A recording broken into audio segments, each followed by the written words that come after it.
Bonjour à tous et merci de m'avoir demandé d'intervenir au sommet mondial du pro bono sur une question fondamentale: la coopération est-elle essentielle pour les objectifs de développement durable?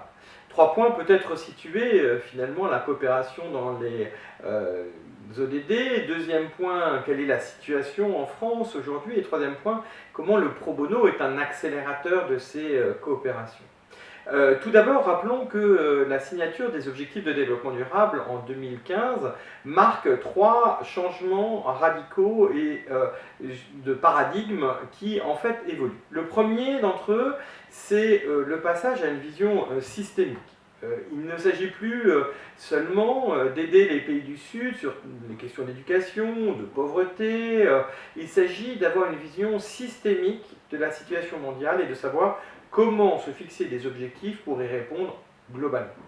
Deuxième changement de paradigme, il ne s'agit plus seulement d'impliquer les États, de la responsabilité des États, mais aussi de l'ensemble des parties prenantes. Autrement dit, comment la société civile, les entreprises, les académiques sont aussi invités à contribuer aux côtés des acteurs publics à cette transformation systémique. Et puis troisième paradigme, sans doute le plus important de tous, c'est cette notion de jouet collectif qui vient s'inscrire comme un objectif en tant que tel.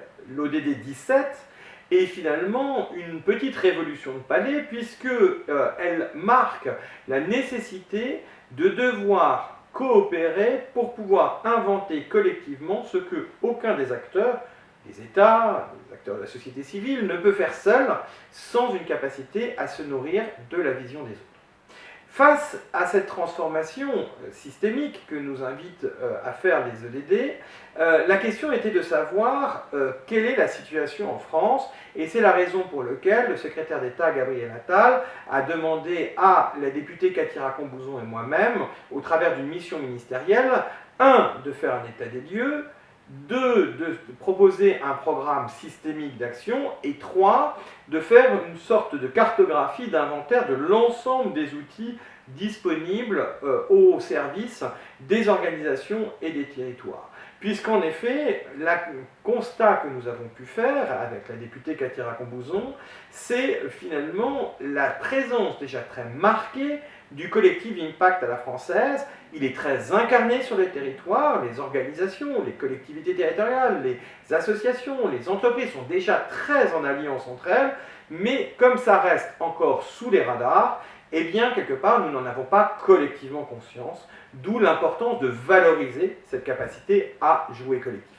D'autant plus nécessaire de valoriser ce jouet collectif qu'en cette période de Covid-19, 81% des Français et 84% des dirigeants d'entreprise pensent que pour accélérer la sortie de crise dans laquelle nous sommes, cette nécessité de faire alliance est absolument indispensable. Autrement dit, il ne s'agit plus de choisir aujourd'hui entre réaliser l'agenda 2030 des objectifs de développement durable ou agir à court terme pour sortir de la crise, c'est bien un et inclusif dans cette dynamique structurelle et systémique que nous proposent les objectifs de développement durable. Alors pourquoi le pro bono dans cette dynamique-là est si importante dans le cadre à la fois de ce programme systémique international et à la fois dans cette situation d'une France qui est déjà dans un jouet collectif dont elle a peu pris conscience et qui est pourtant un élément essentiel aujourd'hui comme pour réaliser nos objectifs de demain.